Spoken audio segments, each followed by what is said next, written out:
Bueno, ya sabéis que hoy se celebra la segunda tertulia en la cripta del Café Gijón, después de la que hace 15 días... Bueno, eso de cripta suena normal, es ¿no? una cripta. Joder, Y además si lo sé no vengo. Además a nuestra edad ya lo mínimo es una cripta.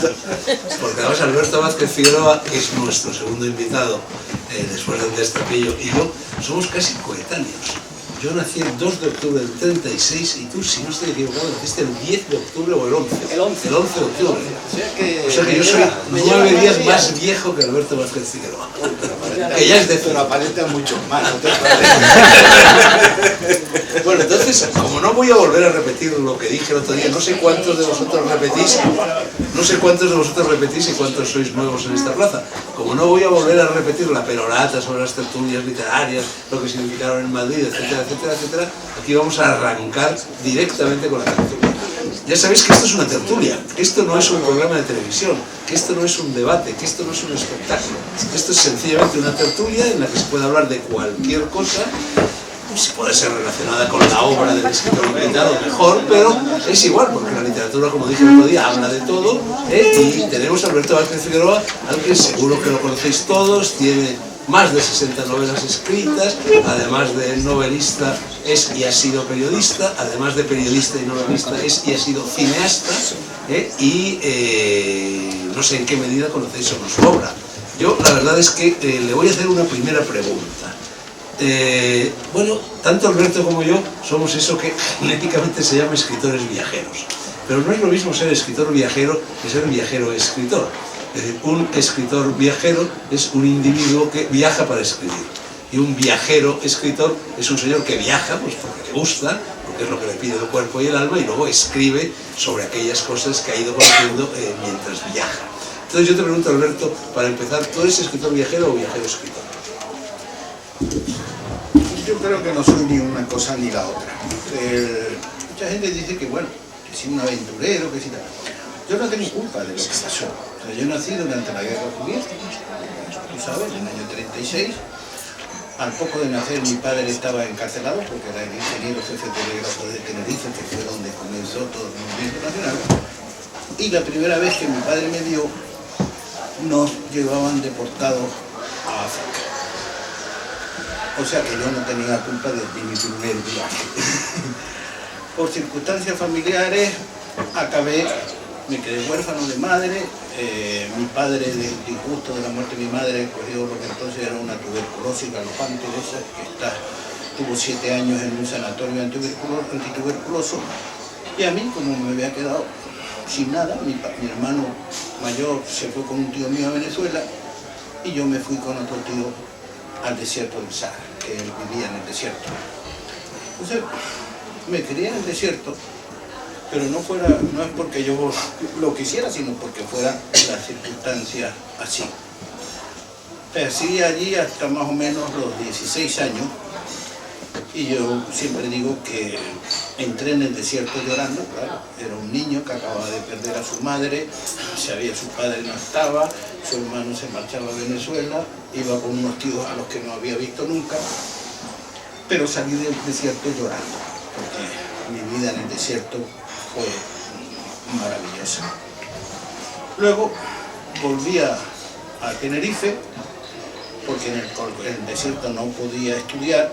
Allí no había colegio, no había nada. Ya llegó un momento, mi padre fue una de las primeras personas que se salvó con las nuevas medicinas antituberculosas, el paso, aquel famoso.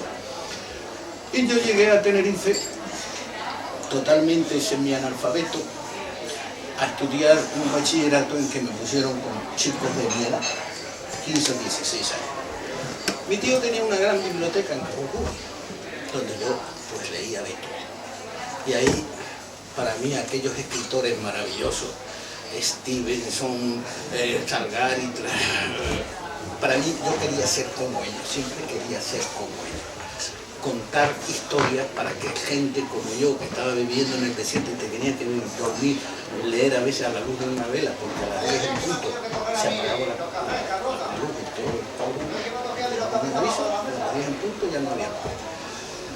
Yo quería ser como aquellos, pero llegué a un colegio de cura, donde yo sabía mucho de historias, de literatura, de geografía, de muchas cosas, pero un absoluto ignorante en lo que se refiere a matemáticas, química y sobre todo, para mí lo que era absolutamente inconcebible era el latín.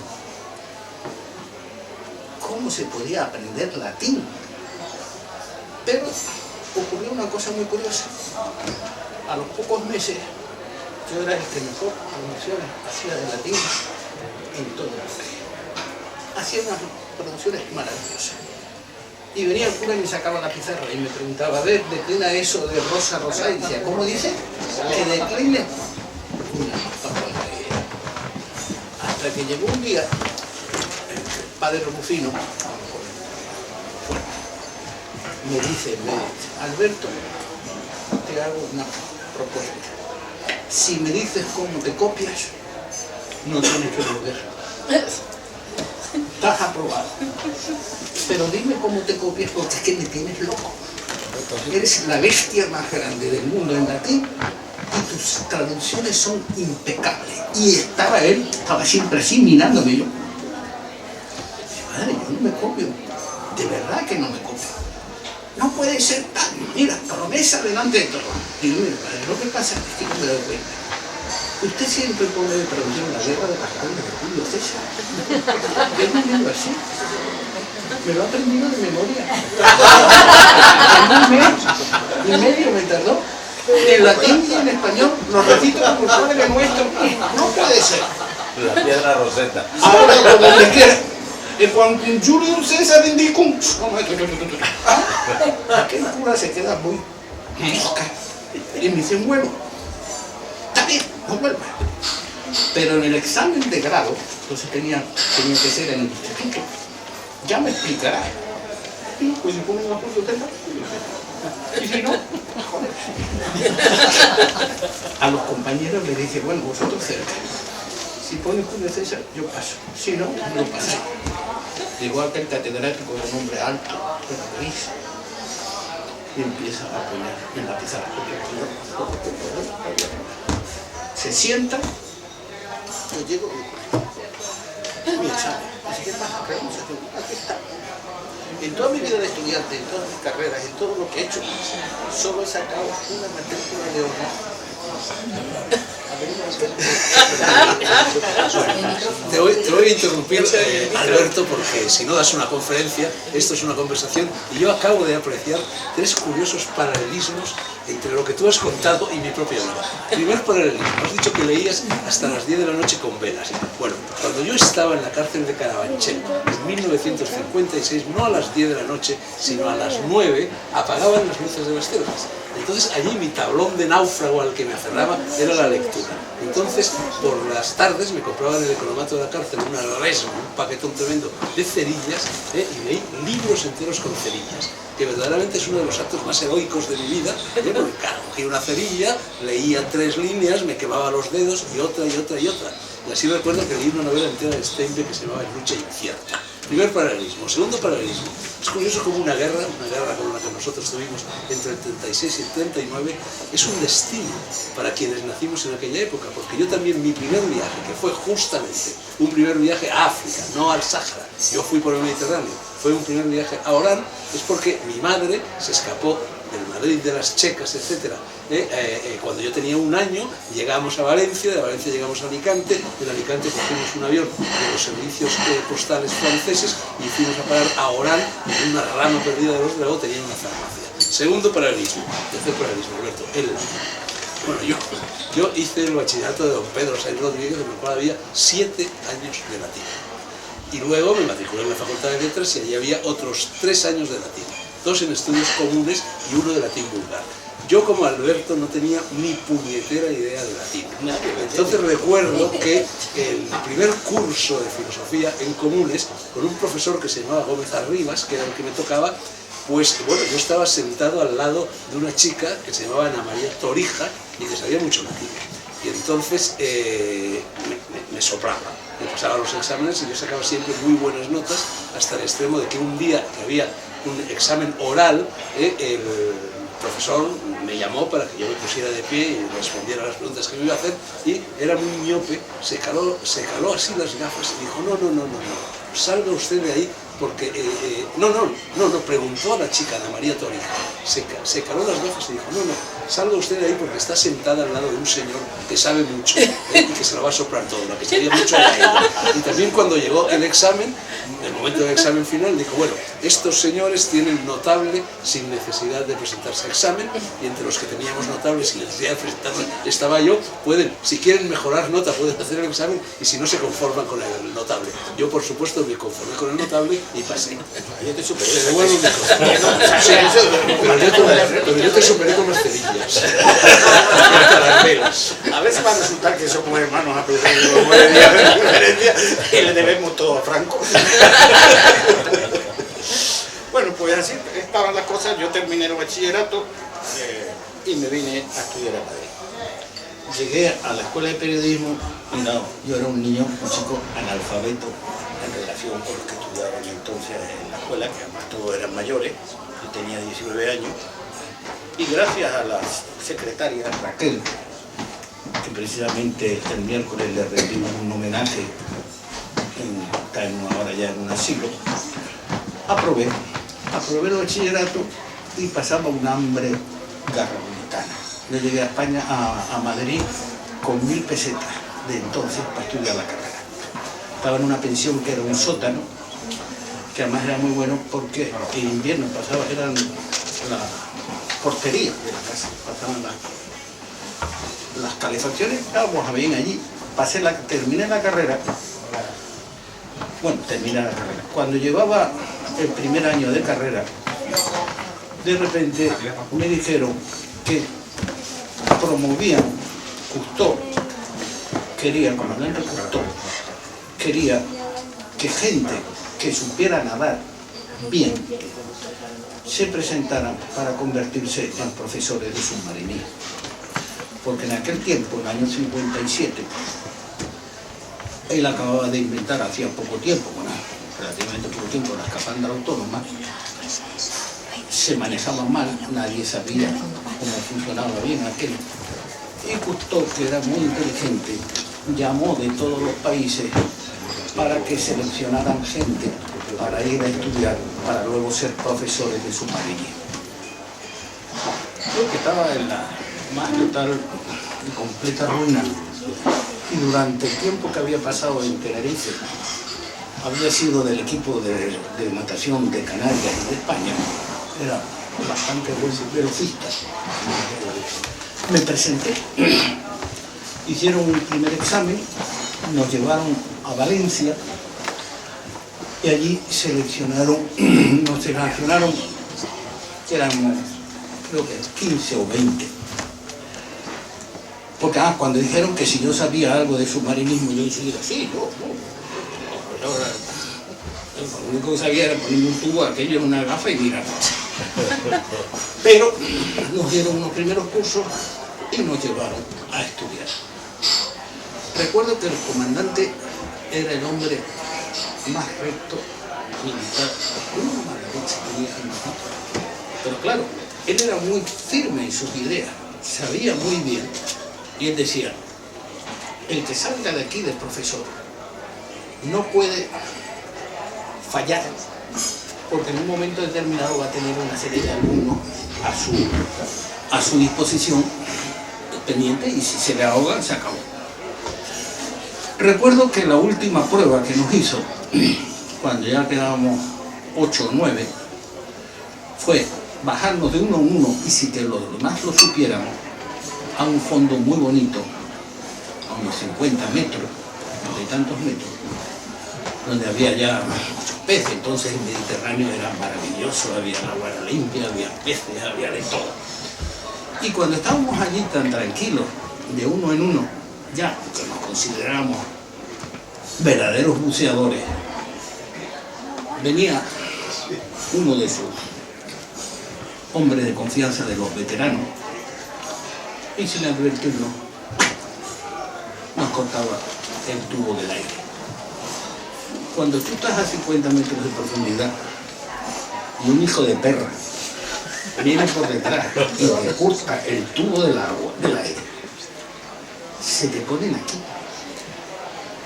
La reacción lógica es salir echando leches hacia arriba, porque tienes la sensación de que te vas a ahogar.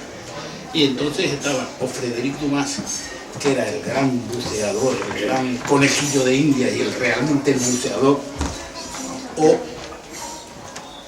Falcó o cualquiera de los veteranos, y si salías a toda velocidad te paraban y te suspendían. Ya te habían enseñado en la teórica que cuando estás a 50 metros de profundidad, a X profundidad, 50 metros son 50 atmósferas, son 5 atmósferas, estás recibiendo del aire comprimido a 5 atmósferas. O sea que tienes 5 atmósferas dentro para compensar la presión exterior. Estás perfecto. A medida que vas subiendo, vas.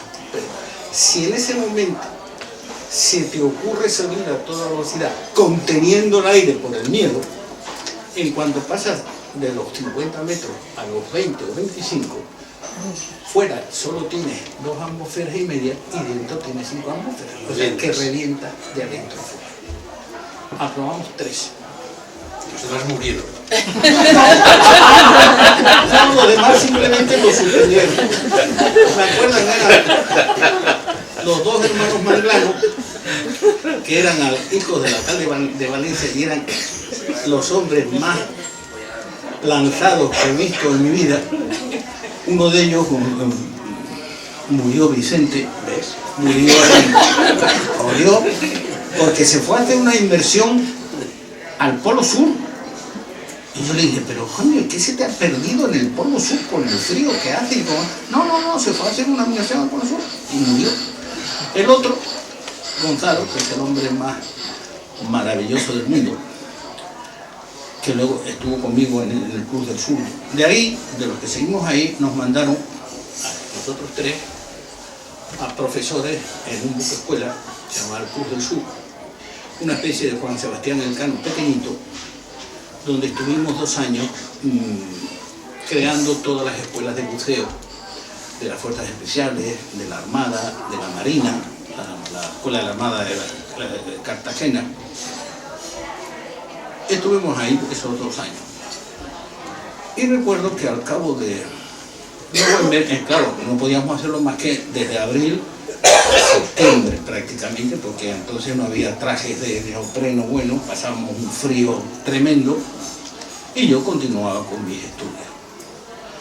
Y recuerdo que una noche, el 8 de enero del año 59, yo estaba en la escuela de periodismo, y de repente, era un poco más temprano que esta hora, clase a las 7 de la tarde, y catedrático Aguinaga me dice, Alberto, ¿qué has hecho ahora? Don Enrique, yo no he hecho nada. Ahí hay 2 policías secretas preguntando por ti. ¿Cómo dice? Que en el año 59, sí, exactamente, vinieran 2 policías secretas a preguntar por ti en la escuela de periodismo de la policía secreta franquista, que los ponían aquí también. Yo salgo y aquellos 2 hombres me dicen, no se inquieten. Lo que ocurre es que en Ribadelago, en el lago de Sanabria, se ha rebosado una presa, que también se había rebosado, se había hundido totalmente. Y hay 250 cadáveres en el fondo del lago. Y nos enteramos y sabemos que usted es uno de los 15 o 20 profesores que quedaron, o sea, de submarinistas, digamos, de primera línea que hay en España y el único que vive en Madrid. Usted puede reunir un equipo que vayan a ese lago a sacarlo. Y bueno, yo conozco algunos, pero no sé dónde viven, otros no. Me llevaron a la Dirección General de Seguridad allí en la Puerta del Sol. Y yo dije, bueno, los hermanos Manglano, que sí se ven, inmediatamente, tal, sí, mira, Gonzalo, Vicente, pasa esto,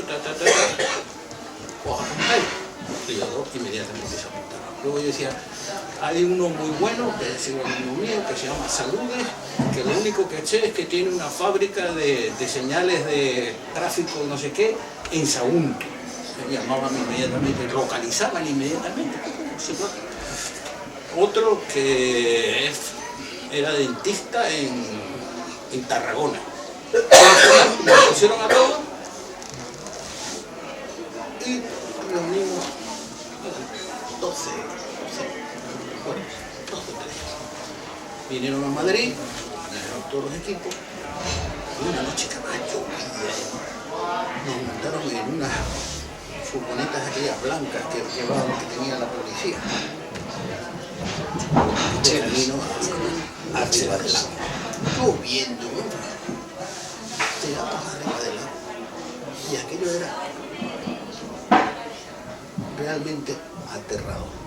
Todo estaba absolutamente destruido.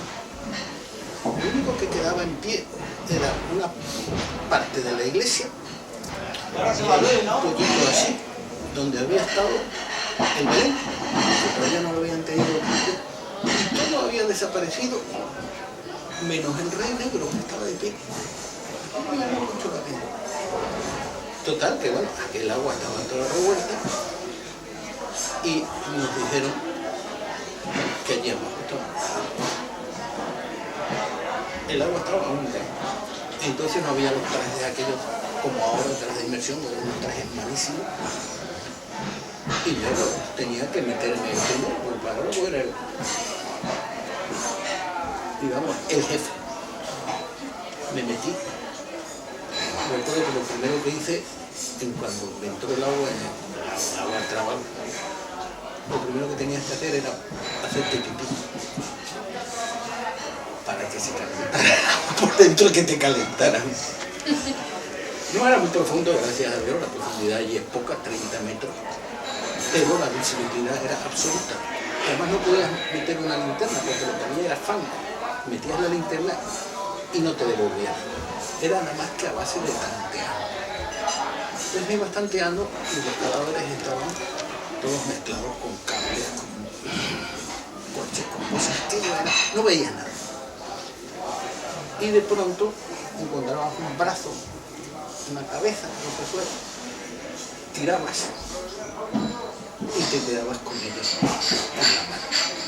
Entonces la Guardia Civil había puesto, y el Ejército, una serie de lanchas metálicas donde impedían la visión a los familiares que estaban en la orilla.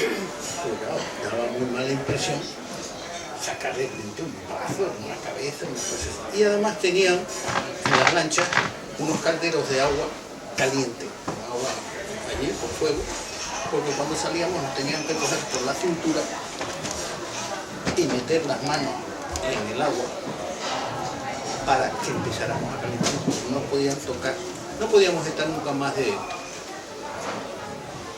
10 minutos como máximo. Recuerdo que había uno de la cueva que en cuanto se metía le daba al cuello, perdía el conocimiento. Pero bueno, me voy y me estoy yendo. Vamos, Sí, es una tertulia, me has provocado un sobresalto porque creí que las calderas esas de agua caliente que había eran para hervir los brazos y las cabezas. Era para hervirnos. Recuerdo que teníamos Ya que puestos. meterle las manos Codillas. Eran los años del hambre. A los 10 días o así ya decidimos que allí no salía nada, no podíamos sacar, ya se deshacían todo. Entonces lo que hicieron fue prohibir. Además recuerdo que había unas truchas, quedaban unos estos de corte, pues estabas allí y de repente ¡pah! Una trucha te pasaba, te llevabas Se un comerían los cadáveres. Claro, y estaban hermosas. hubo 15 años que no se pudo pescar en el lago de Sanabria porque se habían alimentado de los Bueno, ya sabes que en Galicia dicen que la lamprea es buena cuando en el río ese año ha habido ahogados. Al fin y al cabo, todos convivimos.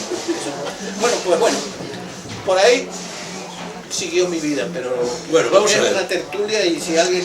Vamos a ver, Alberto, hay en tus libros hay dos escenarios predominantes y dos zonas geográficas predominantes.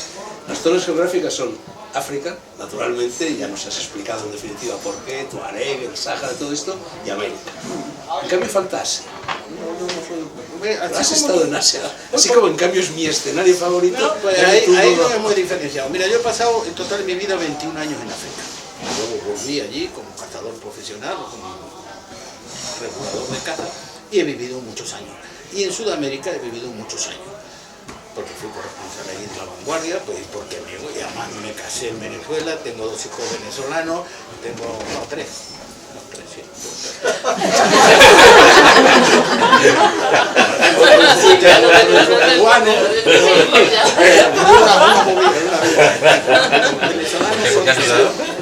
Pero reconocidos y todo eso. Reconocido por mí. Sí. Oye, Alberto, ¿por qué has ido llegando una vida muy agitada. Yo he tenido... Yo tengo una vida muy Ahora cuando agitada. entraba, me acordé, en el Café Gijón, recuerdo que un día entrando, salía una mujer que en ese momento estaba considerada la mujer más guapa de su tiempo, la maniquí, Mariclé. Yo me quedé loco. Al salir, Mariclé, la famosa. Bueno, circunstancias, luego la conocí, nos casamos, estuvimos casados 22 años y es la madre de 2 de mis hijos. Luego se metió monja o algo así. Luego se metió monja de clausura, se cansó de mí. Después de la experiencia vivida con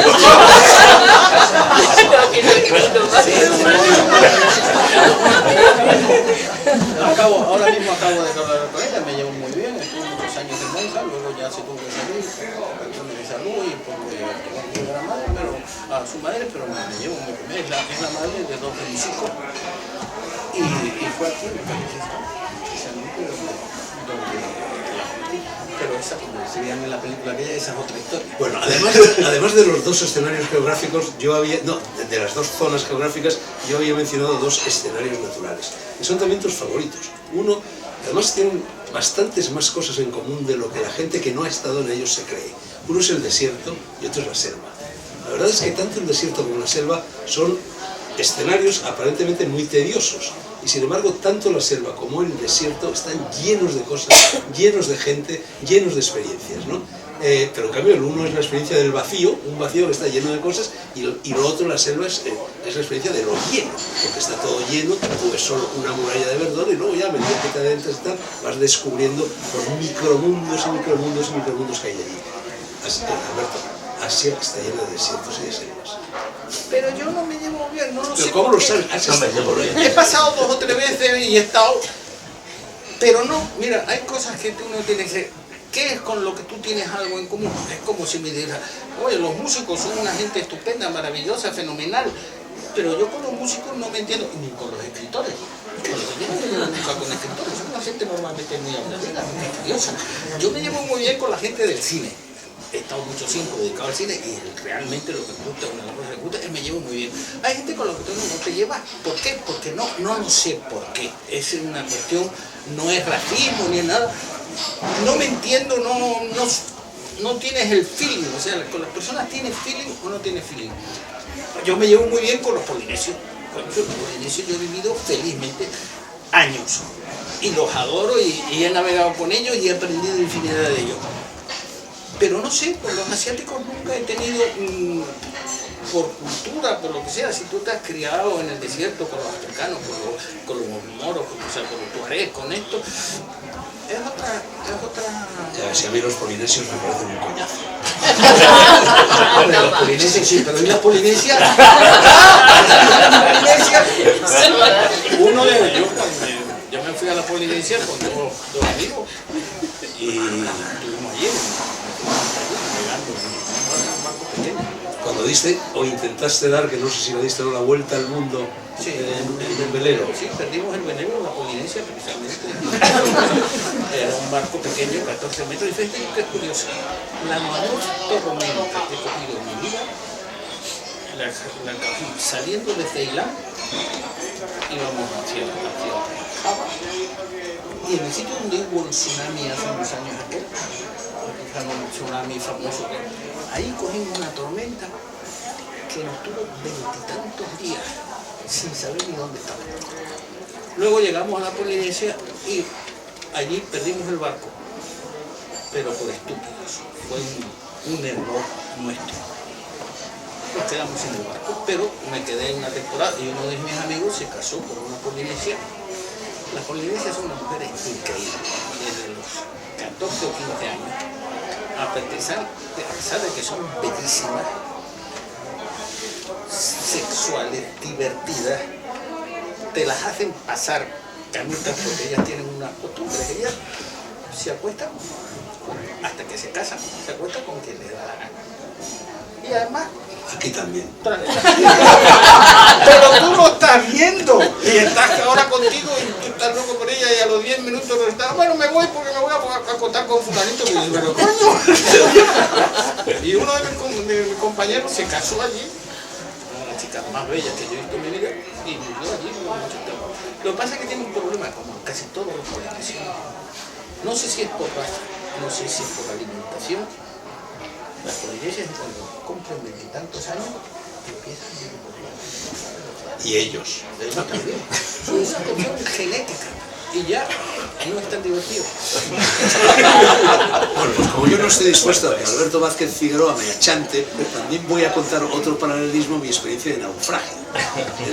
En 1975, cuando Franco más o menos estaba agonizando aquí en España, yo estaba en Japón.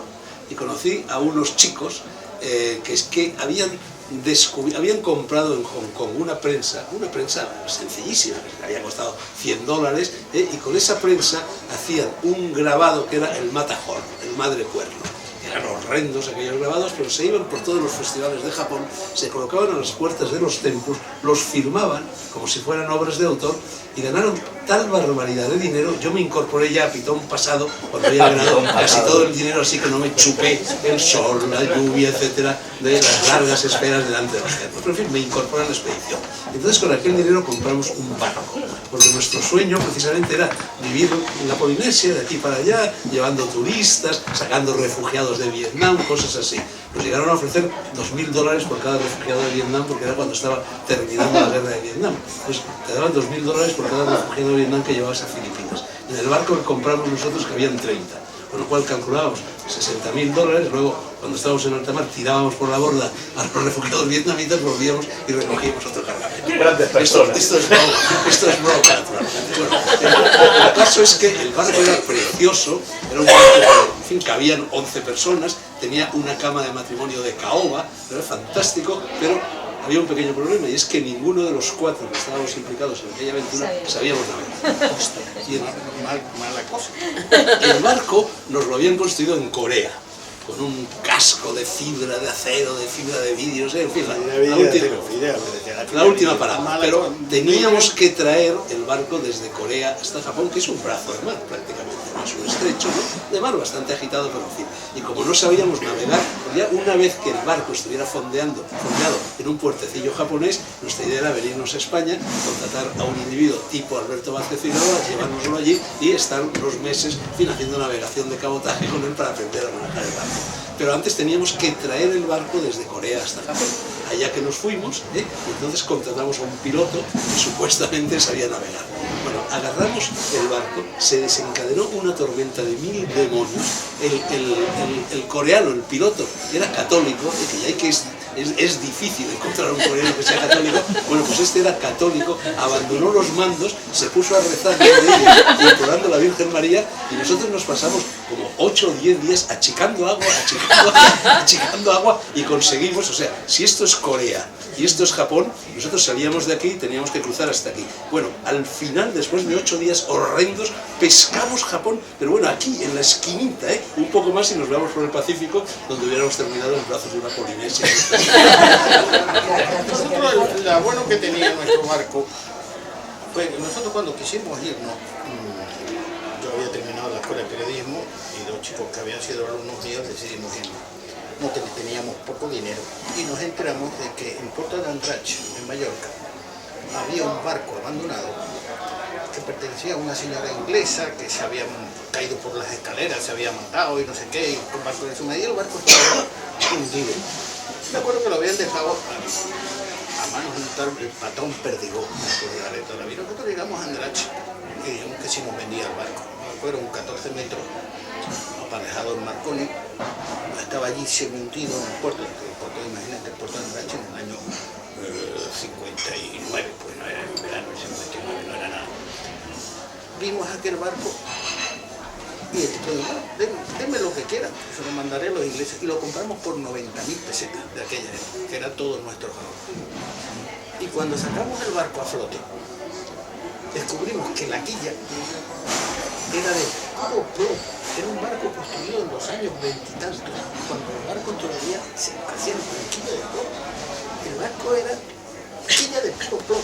O sea que nada más que vender aquel plomo nos hubiera... Pero el barco era una maravilla. Y además descubristeis, como en la película Pleno Sol, que el cadáver de la secretaria estaba atado al ancla. El barco era increíble, porque cuando cogimos cualquier tormenta que cogíamos, el barco hacía así y volvía a ponerse. Era un barco de madera, eso sí, lo tuvimos que rehacer de nuevo. Le robamos las anclas, los cabos a todos los barcos de los alrededores y lo parejamos. Eso fue lo que nos lo perdimos por imbécil, porque en una isla que se llama Cututenú, es una laguna, dejamos el barco allí anclado bien, porque hay un volcán que es muy curioso, una de las cosas más curiosas que me gusta en mi vida. Un volcán que se subía y había una cueva, entrabas en la cueva y al fondo de la cueva ponías un vaso de agua e inmediatamente se helaba. Ponías la mano y se te quedaba helada. Es un fenómeno extrañísimo. ¿Por qué? El camino había sido como hora y pico, 2 horas. Y cuando estábamos en lo alto de allí, llegó un pequeño tornado y cogió el barco y lo tiró contra las rocas y lo rompió. Yo siempre me pregunté, ¿por qué demonios ocurría eso? Y un día, en mi casa en Lanzarote, vino un señor a arreglar la nevera.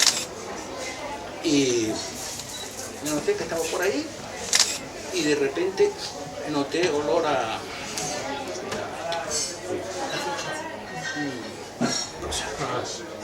un gas muy común, amoníaco, y olía mucho a amoníaco. Y yo le digo, oye, ¿a qué huele a amoníaco? Y dice, claro, la nevera funciona a base de amoníaco, es el amoníaco lo que da el frío. Anda, carajo. En aquel volcán, en aquella cueva, olía mucho a amoníaco. O sea que estaba evidente que abajo en el volcán debía haber amoníaco y había una corriente y aquello olía a amoníaco. Por cierto, hablando de esto, si alguien padece de gota, tiene problemas con la gota porque coma lo que sea, chuletones o marisco, tenga en cuenta una cosa, lo que más produce la gota son los calamares. Que a mí me encantan los calamares. Fastidies. Sí, de verdad. Sí. Y acabé averiguándolo por una sencilla razón. Todos los peces nivelan el sitio donde está el mar, la profundidad, hinchando o deshinchando la vejiga natatoria. O sea, la profundidad la hacen según la vejiga natatoria. ¿La hinchan más o la hinchan menos? Excepto los calamares. Los calamares miden o sea, mueven la profundidad produciendo más o menos amoníaco. Depende de la... O sea que un calamar es una fábrica de producir amoníaco. Si tú dejas un calamar fuera de la nevera 24 horas, al día siguiente apesta a amoníaco. Cuando estás comiendo calamares, estás comiendo puro amoníaco y te jode. Bueno, yo ya, con lo que me gusta, ya no lo pruebo. ¿La patentaron? Pues ya me has fastidiado, porque a mí una de las cosas que más me gusta del mundo, que además sostengo que es el verdadero invento de la nueva cocina española, porque es una genialidad que no existe en ningún país de la tierra, son los bocadillos de calamares. Es una cosa sublime, un bocadillo de Es calamares. una maravilla. Una 25, una 50 valía un bocadillo de calamares cuando yo Baratísimo, estudiaba. sí, Además era el sueño de mi vida cuando yo era estudiante, conseguir una 50 o 2 pesetas valía, sobre El todo problema de los bocadillos de calamares es que el pan que ponen es malísimo. Entonces yo lo que hago es me voy a una panadería, compro pan bueno, lo llevo al bar y digo, háganme un bocadillo de calamares con este es pan. divino, pero el día ¿Cómo que no se yo- les ocurre poner pan bueno? Bueno, el día que yo averigüé eso, yo a veces tenía problemas de gota y yo decía, ¿por qué voy a tener problemas si yo hago una vida saludable? Y era porque me encantan los calamares y en mi casa había muchos calamares fritos y enfrente, en el pimiento verde, ponen unos calamares fritos que es de morirse. Y yo me ponía morado de calamares fritos. Hasta que un día me acordé, es el único animal del mar que no se rige por las leyes normales, sino por química. Luego estás comiendo química. Y desde entonces no he vuelto a tener problemas con la gota. ¿Se puede hacer alguna pregunta? Alberto, no, ¿cómo se puede? Sí. ¿Quién ha dicho? Yo, si se podría decir una pregunta. ¿Se podría hacer? Sí, claro. Mire, por favor, ¿podría decirme cómo fue la génesis del nacimiento de su obra, del libro ¿De cuál? de otros dioses? ¿Nuevos dioses? Nuevos dioses. Otros dioses, pero luego se existe y otro que se va. Mire. Nuevos dioses. Nuevos dioses, yo estaba entonces muy interesado por la genética. Me interesaba mucho la genética y estudiaba mucho la genética. Entonces, un buen día, a mí me gusta mucho investigar y llegar a... Me di cuenta de una cosa. Si coges una célula sexual de cualquier ser viviente y le quemas el núcleo con rayos ultravioletas, y eso es lo que yo digo en el libro, y ese libro está publicado en el año 80, si mal no recuerdo, En 81. y lo sustituye por una célula sexual, una célula cualquiera del mismo individuo, por lógica y naturaleza, la célula va a empezar a reaccionar como si hubiera sido fecundada. Va a empezar a dividirse, va a crear un ser nuevo, pero toda la información que tiene pertenece al mismo individuo. Luego va a dar origen a un ser clónico. Eso es lo que yo dije en esa novela.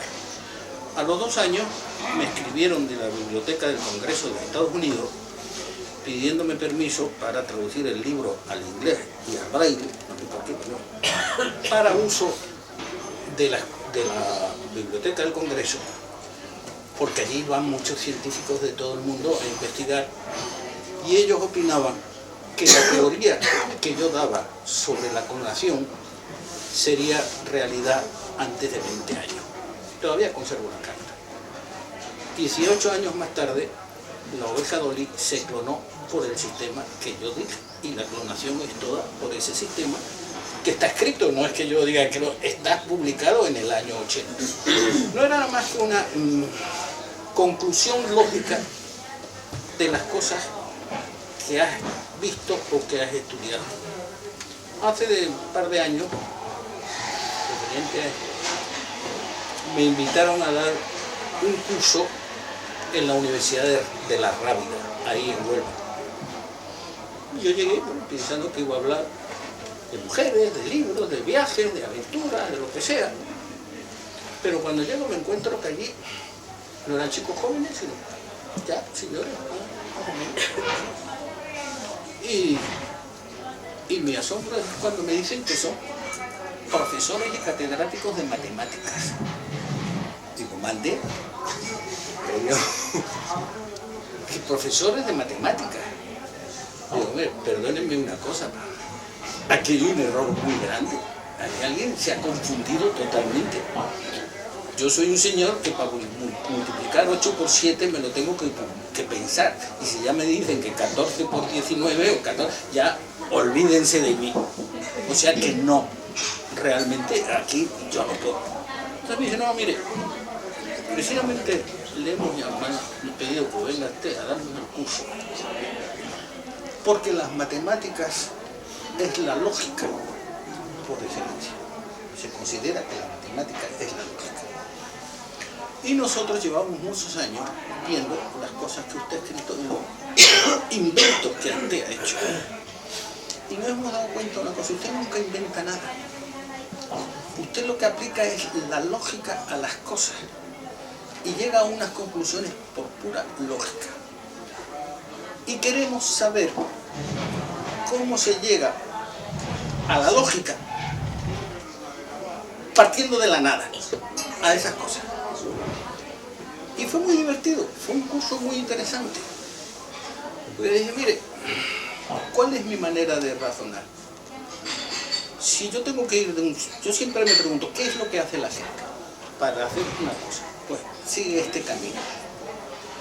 Si tú para ir de aquí a allí hay una carretera y vas por esa carretera o por esa autopista, pues vas a llegar al mismo sitio donde llega la gente. No hay nada. Ahora, si lo que quieres es encontrar caminos nuevos, lo que tienes que hacer es desviarte y te metes en un sitio donde no hay nada. Una selva. Vamos a poner el ejemplo de una selva.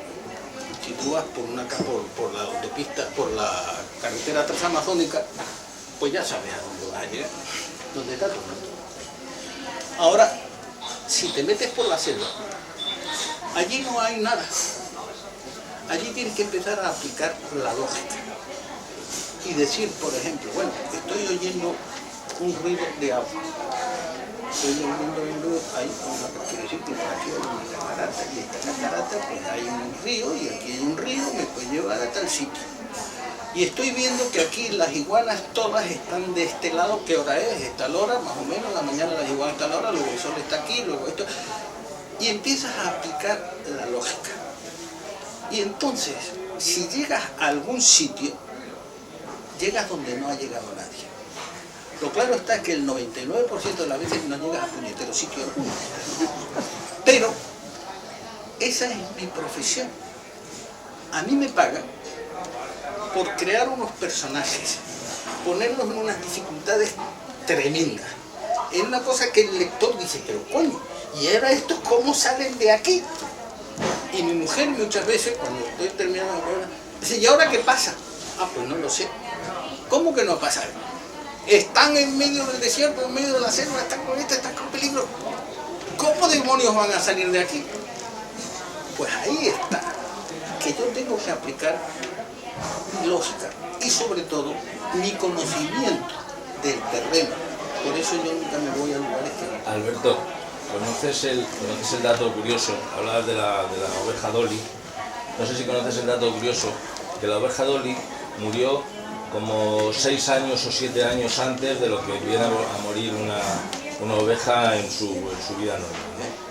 Entonces, los científicos se preguntaban cuál era el motivo de que la oveja Dolly hubiera muerto pues, tan prematuramente, ¿no? Resulta que ella tuvo descendencia y demás, o sea, y sus descendientes no tuvieron ningún problema, fueron criaturas normales. Bien. Pues descubrieron que la célula que había engendrado a la oveja Dolly tenía los mismos años que la diferencia de vida entre la muerte de la oveja Dolly y lo que las ovejas viven. Pues yo no lo sabía yo, pero bueno, mira, hay una Es un cosa. dato para mí alucinante. Pues O sea, Todo la está célula escrito. lo Eso recuerda, demuestra que todo ese está es el dato. Lo recuerda todo, o sea, todo está escrito absolutamente. Pero mira, ahí pasa mucha gente cuando yo hago una cosa y la publico. Luego me escriben, oye, ¿usted por qué no continúa con esto? Pero no, mire, esa no es mi labor. Mi labor es decir esto. Y que luego los que realmente, yo por ejemplo estoy ahora mismo rodeado de ingenieros. Yo vivo con muchos ingenieros. Ayer antes de ayer, los del Consejo Superior de Investigaciones, el miércoles vuelvo a retornar con ellos, por un nuevo proyecto que tenemos ahora. Yo digo las ideas y luego me rodeo de ingenieros, en este caso serían argentinos, pero ya eso no fue, que que son los que tienen que desarrollar lo que yo digo. No, si tú llegaste donde tenías que llegar. Lo curioso del caso es que en el estudio posterior del desarrollo de ese animal se descubre Que tenía que vivir esa- la en genética el de- genoma humano, o sea, hay esa información de vida ya vivida que no había vivido. Eso es para mí es lo realmente Eso yo sorprendente. no lo sé. O sea, yo llegué hasta un límite y yo siempre llego a un límite. Y luego ellos continúan. Es impresionante. Bueno, vamos a ver, aquí poco a poco nos estamos deslizando hacia una de las facetas más sorprendentes de Alberto Vázquez Figueroa. Si vosotros os vais a Wikipedia y busquéis Alberto Vázquez Figueroa, veréis que dice escritor, novelista, periodista, aventurero, bla, bla, bla, e inventor. Entonces tú acabas de, efectivamente, has inventado muchas cosas, pero no he o inventado, algunas cosas. No he inventado. Bueno, pero He hecho lógicas algunas cosas que son que estaban ahí. Mira, Pero la Lo más- patente era lo- tuya. ¿eh? bueno, pero La patente era tuya. Pero Alberto, a donde yo iba es a que cuando hablabas de estos inventos, decías que tú, bueno, los lanzas y los dejas. No siempre es verdad, porque tú con lo de la desalación o desalinización del Un agua, montón de no sé si países. todavía sigues metido en ello, pero has estado años y años y años el que la sigue la mata o no la mata. bueno, ahí perdí millones y millones de euros. Pero ahora, por ejemplo, una de las cosas que estaban ocurriendo es curioso. Hace unos meses, no sé si lo tenías en la prensa, que se va a hacer un canal entre el Mar Rojo y el Mar Muerto para llevar agua al Mar Muerto y para desalar agua al Mar Muerto. Pues bueno, la patente de ese invento es mía. Claro. Y ahora, y quien gastó todo el dinero en desarrollar ese estudio fue el gobierno español. Y además fue muy curioso, fue Arias Cañete, el ministro actual de Agricultura, el que en el 2002, porque a mí me llamó el gobierno jordano para hacer una desaladora en Aqaba de mi sistema y llevar agua a Ammán. Yo llegué allí y dije, bueno, desalar agua en Aqaba, por muy barata que me salga, y llevarla a Ammán, que está a 400 kilómetros de altura y 200 metros más alto, esto es una ruina. Pero me pusieron un helicóptero para que recorriera todo aquello. Recorrí todo aquello y vi el Mar Muerto y dije, bueno, pero qué buena, ya lo tengo. No dije nada, vine a España y presenté la patente. Y tengo las dos patentes, la patente del gobierno israelita, una, y dos del gobierno jordano. Yo dije una cosa muy sencilla. Si aquí está el Mar Rojo, y ahí está el Mar Rojo, y aquí está el Mar Muerto, y aquí hay 120 kilómetros totalmente planos del desierto del Negev, aquel famoso desierto donde Lawrence de Arabia recorre para atacar Aqaba, que todo el mundo ha visto en la película. La diferencia son 10 metros. Digo, si yo hago, traigo el agua desde aquí, luego aquí tengo una caída hasta el Mar Muerto de 420 metros. Todo el agua que yo mande, por mi patente, la desalinizo gratis y además produzco una enorme cantidad de energía y puedo llevar ese agua gratis hasta Jerusalén, hasta Ammán y hasta... Era de cajón. Y dije, ¿cómo es posible que nadie se haya dado cuenta que si tú tienes aquí mucha agua y aquí una altura de 400 metros, lo que tienes es un salto de agua y un mar muerto que te recoge de agua? El Mar Muerto evapora 6 millones de metros cúbicos diarios. O sea que por mucha agua que tú vayas echando, aquello siempre sigue igual. Entonces, le presenté la patente, el gobierno jordano escribió, el director, el primer ministro del gobierno jordano escribió a Arias Cañete, le dijo que existía esa patente española, que si España podía desarrollar técnicamente ese sistema. Y además quien estaba muy metido también era Sir Edmund Rothschild, el banquero, que como judío estaba muy interesado en que eso era un tipo encantador, Sir Edmund, un viejito divino, encantador. Tenía un sonotone, estaba siempre con su sonotone, el hombre más rico del mundo. Y recuerdo que un día estábamos en el comedor de su banco, el comedor privado de su banco en Londres, que por cierto el jefe de su cocina era de la Orotava. Cuando yo llegué y me dijo, bueno, señor Vázquez, yo de la Orotava. Y este viejito siempre estaba con su sonotón. Y un día le digo, Sir Edmund, en cuanto salga, lo primero que voy a hacer es comprarle un sonotón. Dice, ni se te ocurra, hija, ni se te ocurra. Yo con esto digo lo que me da la gana. Total, que el gobierno, Sir Edmund Rothschild, le escribe al gobierno español, le escribe al rey, le escribe a Arias Cañete. Hay una carta también del que era entonces primer ministro inglés, ahí la tengo en la casa. Total, que el gobierno español decide desarrollar todo eso. Y se gasta 1,000,000 y pico de euros en desarrollar. Firmamos un contrato entre Arias Cañete, una empresa que se llama Traxa, y yo. Yo había gastado muchísimo dinero, yo he perdido con eso millones. Pero el gobierno español también perdió millones. O sea, invirtió y los estudios están completos. Ahora resulta, todo eso cambia el gobierno español, viene el gobierno socialista, las cosas cambian, yo ya me dedico a otras cosas, pierdo demasiado dinero con eso y digo, bueno, tengo que recuperar con mis libros. Y ahora, curiosamente, sale que el gobierno... en el entremedio viene el director general de aguas de Israel, que era de origen uruguayo, se llama Gustavo Cronenberg, muy alto, además era comandante de tanques, viene a mi casa en una ocasión y me pide comprarme los derechos de patente para hacer eso, pero solo para Israel, porque ellos no le querían dar agua ni a los palestinos, ni a los jordanos, pues entonces estaban en mala relación. Y yo le digo, hombre, jamás ofrecía, en serio, vamos a meter esto. Primero, yo no puedo hacerlo porque el que me lo encargó y todo proviene del gobierno jordano. Segundo, porque los estudios los ha hecho el gobierno español, y aunque ya me pertenecen, porque el contrato ha caducado y los derechos son míos, no lo puedo vender. Total, que se va y al cabo de unos meses vuelve y me va a hacer la misma oferta. Digo, pero Gustavo, él era uruguayo, o sea, un castellano muy simpático. Pero bueno, ¿cómo? Si ya tiene una vez que no, ¿cómo me vienes y me ofreces lo mismo? Dice, es que soy judío. Pero coño, perdón, señora. Digo, pero ya vete, los judíos y los árabes que tienen fama por regatear, ¿no? Vamos a regatear, vamos a ver si le den un poco de agua. No. Total, que no queda de nada. Y ahora, hace unos meses, surge que se va a hacer. Bueno, eso significa que te vas a hacer inmensamente rico y vas a recuperar todos los millones que has perdido. Es posible por una curiosa circunstancia. En ese transcurso del tiempo, yo me había dado cuenta,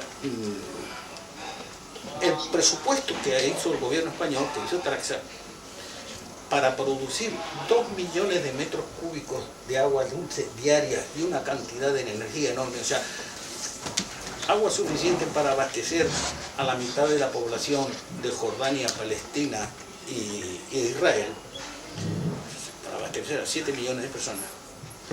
El presupuesto es exactamente 3.900 millones de euros. Pero estudiándolo, me di cuenta de claro, las cosas las vas estudiando con el tiempo, vas viendo los defectos, y me di cuenta de una cosa. El mayor gasto, 2.300 millones, es en tuberías para llevar el agua. En el terreno de todo esto, hace unos años, me había llamado el embajador de Libia, para decirme, estuve con él, y me dijo que quería saber si en Libia se podía poner en marcha alguna desaladora de las mías, porque el coronel Gaddafi estaba indignado, porque se llevaba gastado 10.000 y pico millones de dólares en traer agua, en intentar traer agua de un acuífero que hay enorme en el sur de Libia hasta Trípoli y Bengasi, y que va a gastar una fortuna y que todavía no han conseguido traer ni un metro cúbico de agua. Y yo le dije, mire señor embajador, no me sorprende nada en absoluto, porque esa que es la obra más faraónica y más grande que se ha hecho o se ha intentado hasta el momento, se la encargaron ustedes. El contrato se lo llevó una empresa canadiense, muy buena, pero son canadienses y del desierto no saben nada. Estos canadienses se dedicaron a traer desde el Canadá unas tuberías de 4 metros de diámetro que pasan los camiones por dentro, de fibrocemento, y cada tubería, las máximas tienen 3 o 4 metros. Aquello es monstruoso. Traerlas desde el Canadá, donde lo que estás transportando es aire. Y además no se dieron cuenta, empezaron a poner las tuberías, claro, desde Trípoli hasta allí, sin darse cuenta de una cosa. En ese desierto de Libia, la diferencia de temperatura entre la noche, o sea, el día, a mediodía, que llega en Aziza, llega a los 60 grados, y el amanecer, que llega a 8 grados, hay una diferencia de 40 y tantos grados. No hay tubería ninguna de fibrocemento, a no ser que sea de acero, y ya entonces sería, se les rompían, se les rescrabajaban las tuberías. Dicen, mire, usted tenía que haber empezado a tirar desde allí para acá e irla llenando de agua, que el agua la mantuviera. O, último caso, y ruina, que es lo que al final hicieron, enterrarlas. Oh, me dice, a cabo de un tiempo me llama. El coronel Gaddafi le invita a ir a Libia. ¿A qué? Yo había escrito unos años antes un libro que se llamaba Matar a Gaddafi.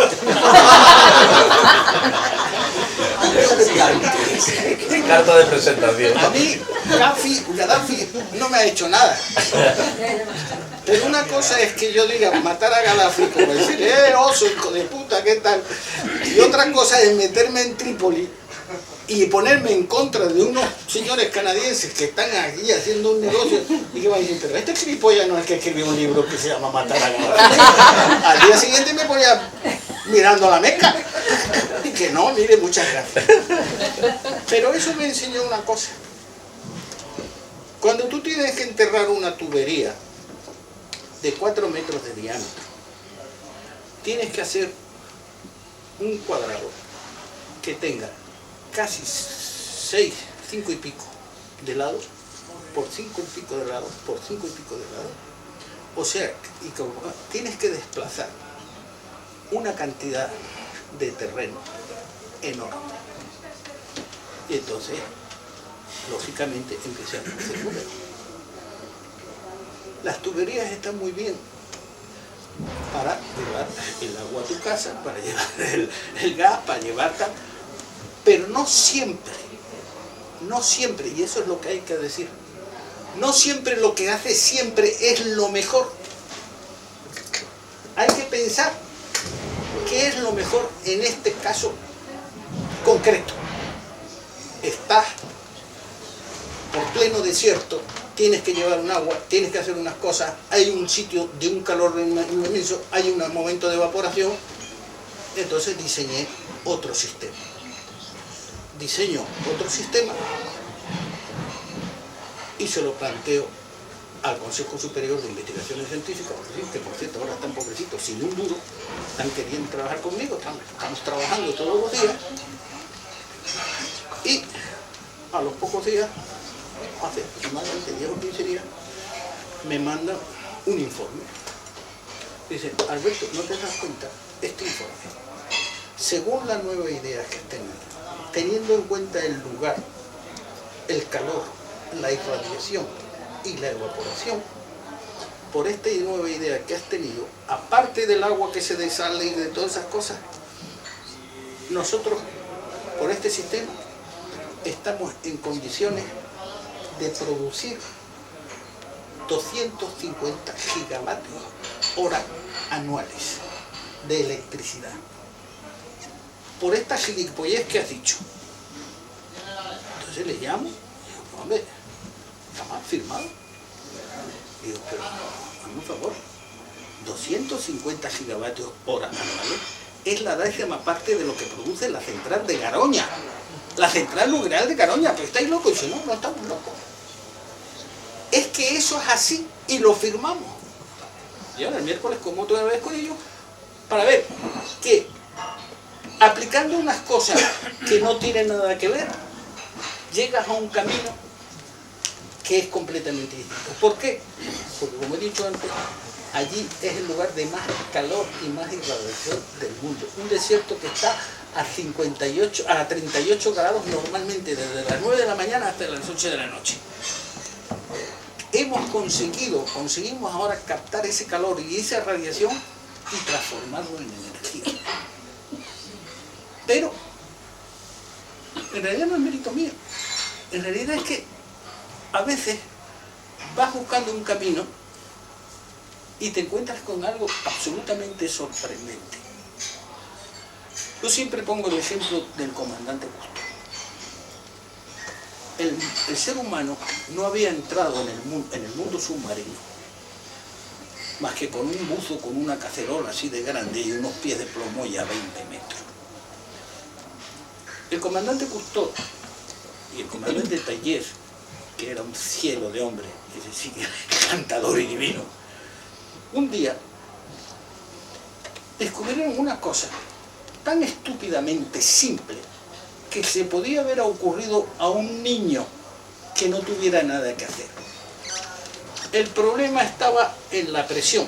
Entonces cogieron una cacerola, porque no es nada más que una cacerola. Y por este lado le pusieron agujeritos, y por este lado no. Y en el centro una goma, que cuando se nos tropeaba, cogíamos la goma de un neumático de camión, cualquier goma. Y por este lado una palanquita, que va al depósito de aire comprimido. Cuando aquello se hunde, por este lado entra el agua. Y a medida que va bajando la presión, va habiendo más presión, la palanquita se va moviendo. Y la bombona te da más aire. Si sube, la presión de este lado reduce, la palanquita vuelve con muelle a su sitio y equilibra. Eso es una gilipollez, con perdón, pero se le tenía que ocurrir a alguien. Se le ocurrió a ellos dos y transformaron el mundo. Nos metieron en el mundo submarino y en la maravilla que es hoy ya la inmersión. Pero dice, ¿puede haber algo más simple?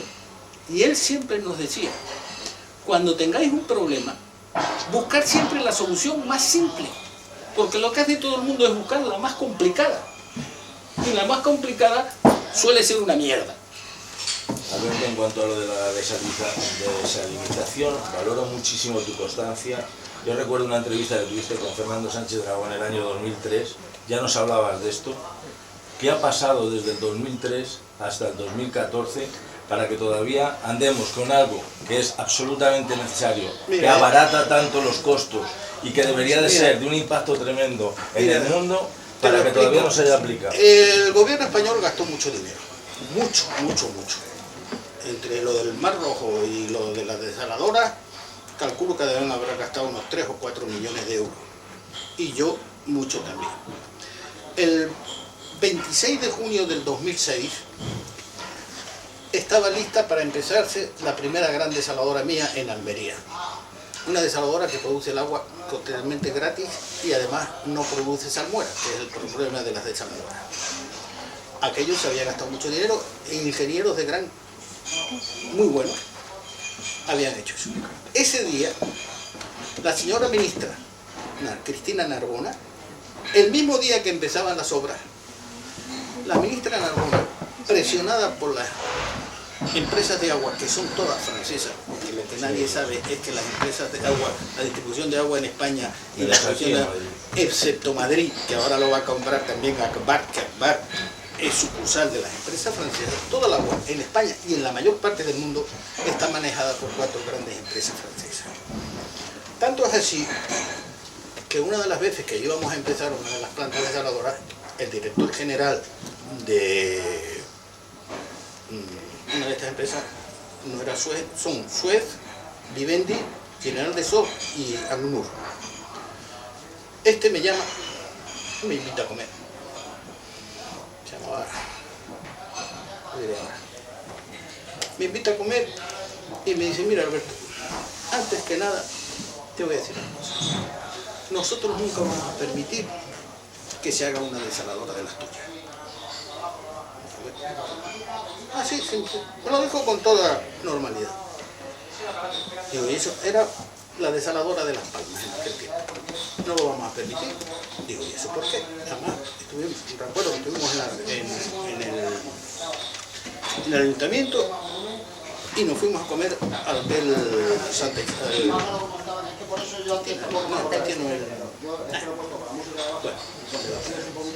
Que era donde yo fui. Digo, bueno, dime por qué. Dice, muy sencillo. Nosotros estamos desalando el agua con unas desaladoras que ha hecho el gobierno y nos sale en aquel tiempo a 80, 90 pesetas metro cúbico. Y la estamos vendiendo a 190 o 200. O sea que nos ganamos 100 y pico pesetas en metro cúbico. Si nosotros consentimos que se hagan desaladoras de las tuyas, donde el precio de producción va a ser 7 u 8 pesetas metro cúbico, ¿cuánto crees que nos va a permitir el gobierno vender? ¿Al doble? ¿A 14? ¿Al triple? ¿A 20 y tantas? ¿Al cuádruple? ¿A 40? Estaremos ganando 40 pesetas en metro cúbico. Y ahora ganamos 90 o 100. Y me dijo concretamente, ¿tú qué prefieres? ¿Vender 100.000 libros de tapa dura o vender 100.000 libros de bolsillo? Pero, hombre, claro, yo de tapa dura gano más. Después es exactamente lo mismo, nosotros ganamos más. Pero, hombre, luego se me acordaré. Dijo, hombre, pero un libro lo compra que quiere, el agua es una necesidad vital y tú no estás pensando en los consumidores. Digo, ¿cómo? El consumidor es un problema del gobierno, no mío. El gobierno, yo no te voy a decir cómo he obtenido la concesión del agua, pero la tengo. Y si yo mañana voy y le digo a mis jefes en París que he consentido que de ganar 90 o 100 pesetas de metro cúbico paso a ganar 30, al día siguiente soy el portero. Por eso te digo lo de la constancia, porque conozco la anécdota, pero supongo que ese problema que ya te surgió en aquel entonces, pues lo has seguido viviendo durante todos estos años. Entonces, digo, ¿cómo puedes seguir enfrascado en ese tema y con esa ilusión que todavía se te nota? Se demostró que yo tenía razón, pero ese día la señora Narbona decide que hace caso a los franceses y no se construye, prohíbe que se construya mi planta. Y hace poco, hace unos meses, me llaman de Aquamet, que es la empresa que maneja y que tendría, que en aquel tiempo era Aquamet, y la que pagó todos los gastos fue Aquamet. Y me dicen, mira Alberto, por no hacerse tu planta, la señora Narbona y el gobierno de entonces ordenó que se hicieran 53 desaladoras en toda la costa del Mediterráneo. Se han gastado 3.500 millones de euros y solo funciona una al 12%. Esos 3.500 millones de euros se los han robado. Y ahora más, para más INRI, Europa nos reclama 1.000 millones que dio de anticipo. Esos edificios han quedado abandonados. Tenemos los almacenes repletos de tuberías, de membranas, de motores abandonados. 3.500 millones de euros. Es decir, es lo mismo que los aeropuertos de los que nunca ha despegado un avión. Que de las otras. Eso. A mí me llamaron una vez de Águilas. los pobres agricultores estaban desesperados. Y los de Almería lo mismo, me llaman por teléfono. Mire, venga a ver si conseguimos que se haga lo suyo. Baja y ves un edificio inmenso, abandonado. Y un día, hablando con un alto cargo de una de estas empresas constructoras, me dijo, claro, tú estás loco. Nosotros, el gobierno, nosotros damos las comisiones para que nos den la obra. Nosotros hacemos una obra, empezamos una obra. Y a nosotros nos importa, carajo, si eso luego se termina o no se termina, y si eso va a desalar agua o va a servir para criar chinchillas. Al final los edificios se quedan a la mitad y no sirven para nada. Pero alguien se ha llevado comisiones por valor de 3.500 millones y ahora seguimos exactamente con el mismo problema. Solo hay una, la de Carbonera, que costó 320 millones de euros y funciona al 12% de su y ni siquiera se han tendido las tuberías que saquen el agua. ¿Qué puedes hacer contra eso? Pues que le den los intereses creados. Bueno, como veréis, esto es una tertulia de letras. Oye, si hay alguna pregunta más, y vamos a cenar ya, porque son las 9:05. Hay una anécdota curiosa respecto a lo que dice el caballero de la clonación. Por favor, una cosa importante. Yo me reventé este oído haciendo submarinismo hace muchos años y este ya empieza a estar jodidillo. O sea que el que me hable alto, porque si no, ni me entero. Hay una anécdota curiosa respecto a lo que dice el caballero, no por resultar pesa con lo de la clonación, pero una señora tejana que le gustaba mucho su caballo, un caballo que le saltaba muy bien, había ganado muchas competiciones, le pidió, pagando un dinero, que se le clonase el caballo. El caballo le pasó lo que dice el señor de que ya ya tenía ese tiempo desde la clonación, que ya tenía el individuo que le había donado esa célula. Pero es muy curioso porque cuando ella llamaba al caballo, se quejaba de que no lo hacía como su anterior caballo, de que no saltaba como su anterior caballo y que no se comportaba como el anterior. Y lo publicó en un montón de medios y decía, la clonación no funciona, y a mí me resulta curioso ese paralelismo de que es capaz de recordar ese tiempo la célula del individuo principal, pero no es capaz de recordar nada de lo que tiene De lo que le ha enseñado claro, todo ese posteriormente. conocimiento no tiene nada de eso. Claro, digamos, pongamos un ejemplo. Si el día de mañana a mí me clonaran, pero me clonaran en inglés, en Estados Unidos, no sabría hablar español. Cuando llegara a mi edad no sabría hablar español. Por latina, Eso depende de lo que... Asombróse un portugués de que los niños en Francia, desde su más tierna infancia, supieran hablar francés. Y su cosa diabólica es que para hablar en gabacho, en Lisboa, un bachiller está 10 años y aquí lo habla mal, y aquí lo fala los muchachos. Pues lo mismo. Si a mí me clonan, vamos a suponer, pero me clonan en Londres o en Nueva York, al llegar a mayor no se diría puta palabra en español.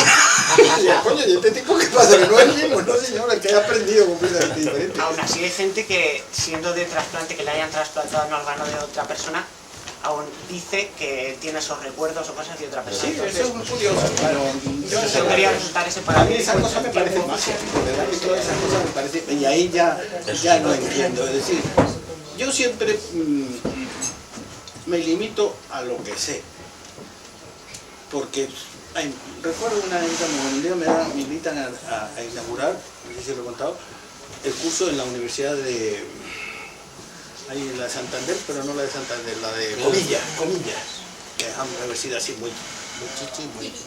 Yo llego aquí yo llego por la mañana, están todos los alumnos y tal, una escalinata y estaban todos los profesores, y yo digo, ¿y aquí de qué vengo a hablar?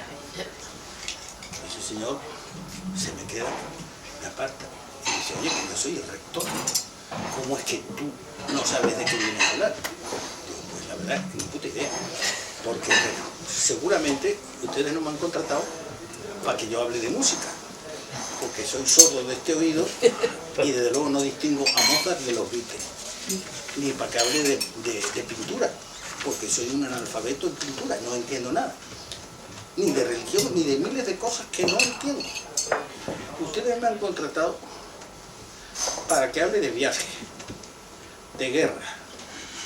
No para que hable de libros, porque tengo 90 y tantos libros que demuestran que yo de literatura entiendo poco. Para hablar de cine, para hablar de inventos o para hablar de mujeres. Y de eso sí que entiendo. Y le di charla y salí muy bien. Uno tiene que saber y tratar de conducir siempre la charla a tu terreno. Como el torero que cuando sale el toro, él deja que le den 4 tapotazos a ver por dónde derrota. Y entonces va y lo torea. Entonces aquí lo mismo. A veces te encuentras con una ocasión, los laboratorios farmacéuticos se gastan mucho dinero en organizar eventos para los médicos y estas cosas. No se gastaban, ahora pues ya no sé. Y un día me llaman, bueno, ya vamos a cenar. Termina, va preguntando el camarero que entonces había una convención de médicos en Las Palmas. Y era aquel auditorio enorme. Todos eran médicos. Y yo soy un señor que gracias a Dios no he estado enfermo desde el año 69 en que me mordió el murciélago este famoso. Tenéis los dos la sangre licuada. Este sí, mira, todavía este es uno de los del colmillo de todavía lo tengo del año 69. Pero Fernando también ha cortado. Pero a mí no me mordió el murciélago. ¿Por qué dices la sangre licuada? Una seta que quieres. Racing. Bueno, ya, pero bueno, eso hace. No es como el murciélago. Pues, esto fue una anécdota muy... Yo empecé y le digo, ¿qué le cuento yo a los médicos? ¿Qué hablo yo a los médicos? Y entonces fue muy divertido, porque yo tenía una anécdota hace muchos años antes de esto. Debió ser por el año 63. Yo estaba en África Central, vivía por África Central, y una de las maneras que teníamos de ganarnos la vida, mi compañero, Mario Corcuera, el mejor cazador que yo he visto en mi vida, era cuando en la zona surgía algún elefante viejo. Los elefantes cuando llegan a los 80 años han perdido sus 3 juegos de muela, tienen 3 juegos de muela. Y sobre todo los elefantes de selva, que comen mucha leña y mucha cosa dura, a los 80 años ya se quedan sin muela. Y su costumbre es entrar en un poblado y comerse en una noche todo el maíz, toda la yuca y dejar al... Eso le levanta. Entonces los nativos le atacan con armas de poco calibre, con lanzas, con fuego, y esos animales se vuelven resabiados y muy peligrosos. A un compañero mío, a Gianni Robi, lo mató uno de ellos. Tardamos 4 días en encontrar su cadáver. Además, cuando matan a un ser curioso, los elefantes de selva, cuando matan a un ser humano, lo cubren con hojas, lo tapan. Y no lo encontramos hasta que empezó a doler y las hienas lo sacaron. Gianni era un hombre fuerte, increíble. Entonces, nos dicen que hay un elefante de esto que hay que eliminarlo. Y nos vamos, Mario y yo, y el guía, y aquel maldito caminaba. Porque lo malo que tiene cuando sigues un elefante en la selva es que tú lo vas siguiendo durante el día, le vas siguiendo la pista, pero claro, cuando llega la noche ya no puedes seguir. Pero él camina durante toda la noche. Los elefantes duermen un par de horas y luego siguen caminando. Que al día siguiente tenía mujer. Total, que pasaron 2 semanas antes de que pudiéramos abatirlo. Y nos habíamos quedado absolutamente sin comida. Entonces Half nos dice, el elefante lo mejor es la trompa.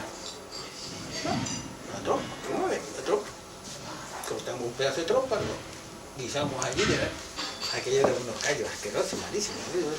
Pero bueno, tienes hambre, te lo comes. Y al cabo de un par de días, yo me empiezo a sentir malísimo. Un dolor de estómago, un dolor. Se pone enfermo. para poder... Total, El que ya... murciélago no lo había picado No, todavía. lo del murciélago fue 6 años más tarde. Total, que yo ya me pongo tan enfermo que me vengo para Madrid, me voy a ver un médico y el médico me dice, bueno, que tendrá usted una infección, me da unas pastillas y me voy para Caracas a pasar la Navidad con mi hermano. Y paso una Navidad del demonio de mala. Y aquel dolor, y aquel dolor, y aquel dolor. Y me digo, ¿cómo puede ser? Todavía, se ha pasado 3 meses, pesado ese elefante. Digo, no sabes tú los elefantes pesados que son. Y yo sigo con aquel dolor. Total, que de ahí me voy para Río de Janeiro. Llego a Río de Janeiro y estoy en el Hotel Serrador de mi alto. Y ya llega una noche que no puedo más, allí a las 2 o 3 de la mañana. Por favor, que llamen a un médico. Viene un médico brasileño. Bien, sí, me agradable. ¿Qué tal? Yo le cuento la historia de la trompa de elefante. Aquel pobre médico brasileño no había visto un elefante ni en el zoo. Pero se queda muy así, empieza a mirarme y al cabo de un rato me pregunta, dice, usted perdone, tendría entonces 20, no lleva 30 años, usted perdone, usted es un huésped del hotel, usted perdone, te voy a hacer una pregunta y, ¿usted es tonto? Y ¿cómo que me dice que sí soy tonto? Hombre, perdone, usted me viene y me cuenta que es una historia de trompa de elefante y de que no sé qué. Usted lo que tiene es una peritonitis gangrenada y supurada, porque lleva 3 meses contando la historia de la trompa de elefante y lo que tenía era una apendicitis. Y ahí mismo llaman al embajador Jaime Alba, dice, acá hay un español que está muriendo, me llevan al hospital, me abren de aquí a aquí, me sacan todo lo que tenía y cuando me despierto me dice el médico, 1 hora más y fecha paletó parte embora. O sea, se cierra la carrera y se va para allá. Total, porque a mí me ponen aquello. Fue el año 64, porque coincidió con el carnaval de Río de Janeiro que celebraba el 400 años de la fundación de Río de Janeiro. Y yo me acuerdo que yo fui al carnaval con una faja, ahí bailando, para que no se me escapara. Y conocí una chica preciosa. Mi hija Silvia se llama Silvia en su honor y yo lógicamente quería ligarme. Y me dice, paciencia, paciencia, espérate. Y un día me dice, saca billetes tal día para las cataratas de Iguazú. Cataratas de Iguazú, saco billetes el día que me dice. Llegamos al hotel de las cataratas de Iguazú y yo rápidamente, calma, querido, calma, no te preocupes, vamos a cenar. A cenar. Entonces termina de cenar, sube a la habitación, coge una manta, se la mete debajo del brazo, vamos. Y entonces por allí hay una escalera de madera que baja desde el hotel. Hay que tener mucho cuidado porque está muy húmeda, pero baja hasta abajo del todo, que había una extensión de hierro. Y entonces extiende la manta en la extensión. Vamos a fumarnos un cigarrito. Yo no fumo, entonces no fumo. ¿Qué fumar es fumar? Espérate. Esperamos y de pronto las cataratas de Iguazú son así como una herradura donde cae todo el agua y me dice, ya va a soltar la hierba. Y entonces, en un momento determinado, por el fondo de aquella herradura sale una luna llena, inmensa. Y las noches de luna llena, inmensa, en las cataratas de Iguazú, por el vapor por el agua, es el único sitio donde se forma un arco de iris completo, porque claro, coge abajo y en un momento determinado el arco iris te coge abajo. Dice, y ahora aquí, dentro del arco iris, vamos a hacer el amor. Y estuvimos durante 4 noches que duró. Y Y lo recomiendo a las parejas, es lo más inolvidable del mundo. Bueno, ahora Alberto sí que has conseguido humillarme, porque yo lo más que llegué es con una azafata de Iberia, canaria por cierto, a hacer el amor en el funicular de la casa de campo. No te jodas. Efectivamente, por eso digo que me has humillado. Eso lo recomiendo Señores, a todo el mundo. vamos a cenar. Hacer el amor. Vamos a cenar. Creo que hay trompa de elefante. Ya tengo el apéndice, ya me quitaron el apéndice, tiene un catarrolo, como dicen. Bueno, luego sí, a lo mejor seguimos hablando.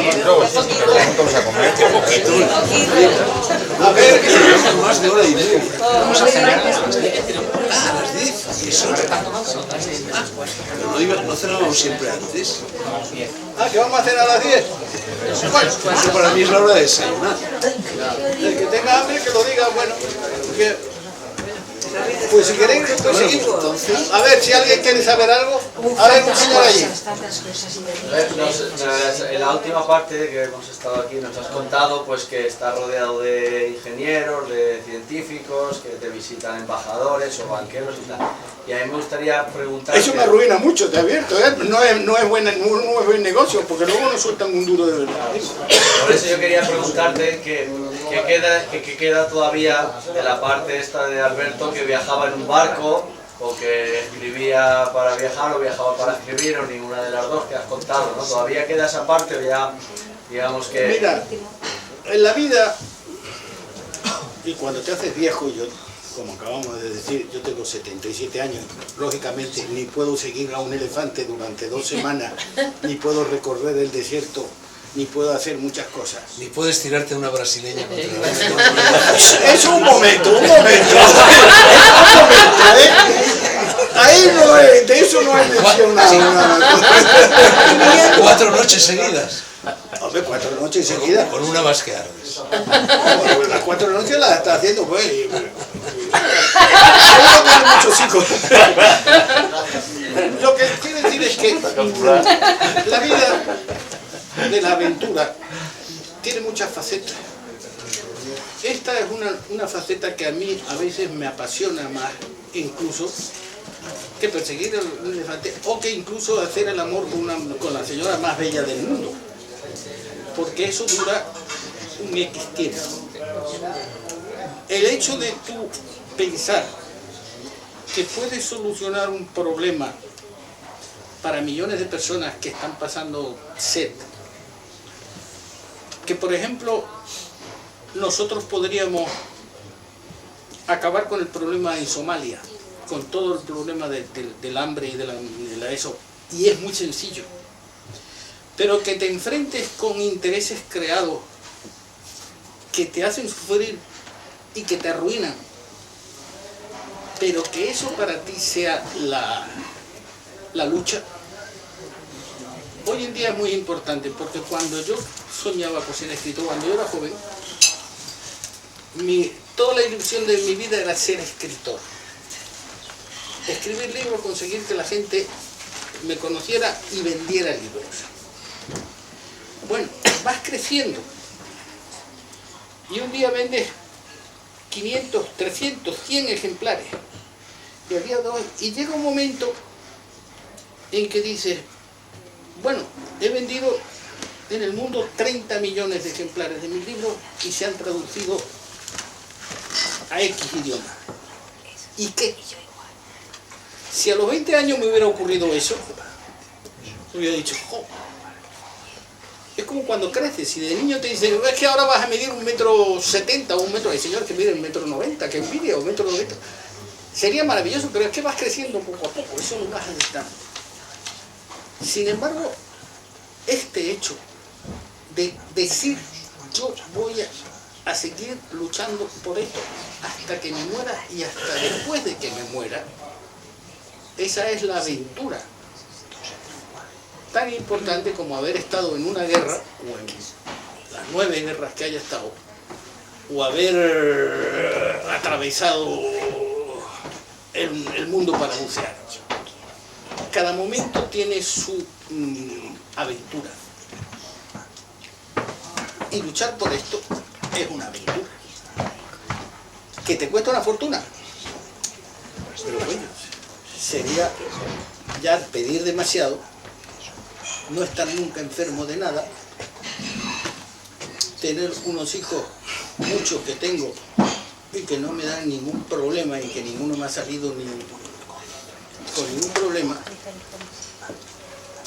haber hecho toda la vida lo que me he dado la gana, haber ganado mucho dinero, que lo he perdido por otro lado. ¿Qué quieres? ¿Que encima me toque la primitiva? No. Entonces no tendría mérito. El mérito está en que tienes que seguir haciendo aquello que crees que debes hacer. Por muchas hostias que te peguen y muchos palos que te den. Porque esa es... El día que me muera, pues me moriré, no será de gravedad, me moriré así en cualquier momento, pero te tienes que morir contento con lo que has intentado hacer. Unas cosas dieron resultados, vendiste libros, hiciste películas. Mira, lo único que uno no se puede arrepentir es lo que no ha hecho. Yo tengo una anécdota que es la última que voy a contar en este aspecto. Un día, hace muchos años, yo estoy en Cannes, pues voy todos los años, y ahora ya no, pero antes iba todos los años al Festival de Cine, al Hotel Majestic, me costaba una fortuna, pero aquí, que era mi placer, y además 15 días a la semana, al mes, que yo decía a mi mujer, aquí yo me voy y hago lo que me da la gana. Y ella lo admitía. Siempre lo han admitido. Y un día estoy en el Majestic, por la mañana, después de desayunar, leyendo periódico, y se me sienta así, Catherine Bisset. Preciosa, en su mejor momento. Y me empieza a mirar, y yo empiezo a mirar para atrás, para la piscina, a ver en qué están mirando, y en la piscina no había nadie. Y ella mirándome, y yo, caché la mano. Me lanzo, no me lanzo, me cago en la mano. Te lanzaste. Mucho pan por pobre, ¿sabes? Y esto se va a hacer un... Total, que no me decido. Al rato se levanta y se va. Y a poco vas a ver Bertolucci. Y digo, fíjate tú lo que ha pasado. Chicos, yo creo que estamos intentando olvidar. Me dice, ¿tú eres gilipollas? Ella es una mujer muy libre. Cuando le gusta un tipo, y además ahora no tiene novio, cuando le gusta un tipo, no hay problema. Y a mí me quedó, pues yo, allí toda mi vida, yo pensando, pues macho, mira, se me escapó. Pasan los años, y un día, en el carnaval de Tenerife, en la elección de la reina del carnaval de Tenerife, coincidimos los dos de presidente. Y durante la cena, digo, mira, a mí me pasó con esto, contigo, hace unos años en Cannes. Dice, ay, hijo mío, querido, no me acuerdo, pero ese tren solo pasa una vez. Ese tren solo pasa una vez. Tienes que abordar el tren que te atropella. Te jodiste. Pero ¿y si no te atropella? Tienes que hacer las cosas. Intentar hacerlas. Puede que te salgan mal, puede que te arruines, puede que te peguen un tiro, o puede que te coja una...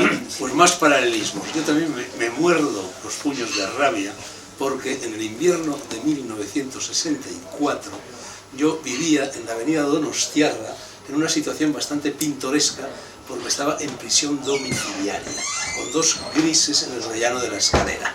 Y teníamos allí un pisito, yo vivía entonces con Caterina, la madre de mi hija Yanta, era un pisito de 3 habitaciones, en una habitación estaba Miguel Rubio, que era un cineasta y lo sigue siendo, no sé si has llegado a conocerlo, en otra estaba Adolfo Arrieta, que entonces era un pintor homosexual de vanguardia, que luego se convirtió en un cineasta de vanguardia, y en la otra habitación estaba yo. Y se celebró la semana del cine francés en el cine Callao. Era la época de la Nouvelle Vague, era la época en la que estaba arrancando la Nouvelle Vague, y entonces Miguel Rubio, que estaba muy metido con Film Ideal, era en fin, una revista que apoyaba mucho a Truffaut, y a Mal, y a Godard, y en fin, a todos los grandes nombres de la Nouvelle Vague. A eso de las 11 de las 12 de la noche se había ido a una proyección de cine al Callao, volvió, pasó a mi habitación y me dijo, Fernando, pasa a mi habitación que estaba a 2 metros, porque está ahí Truffaut, está ahí Louis Malle, y está Catherine en medio. Estoy hablando de Catherine Deneuve en 1964. Imaginad lo que debía ser aquello. No fui. Cosa asombrosa. Yo la he conocido a ella ya bastante mayor, a la de Deneuve. Y era muy... Bueno, no, la conocí hace muchos años, perdón. No, me equivoco. En Almería, cuando mi primera esposa, Claire, hacía cine.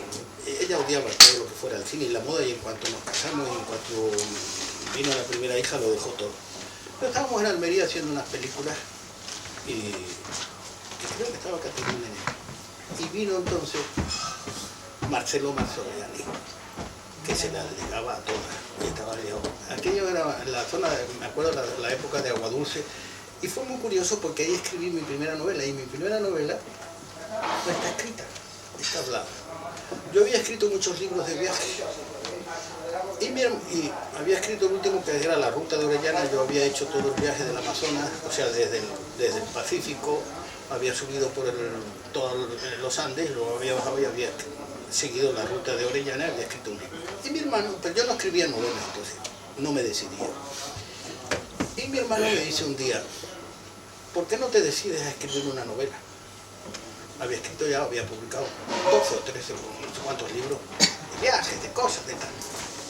Yo le dije, yo creo que no tengo la capacidad ni la imaginación para escribir una novela.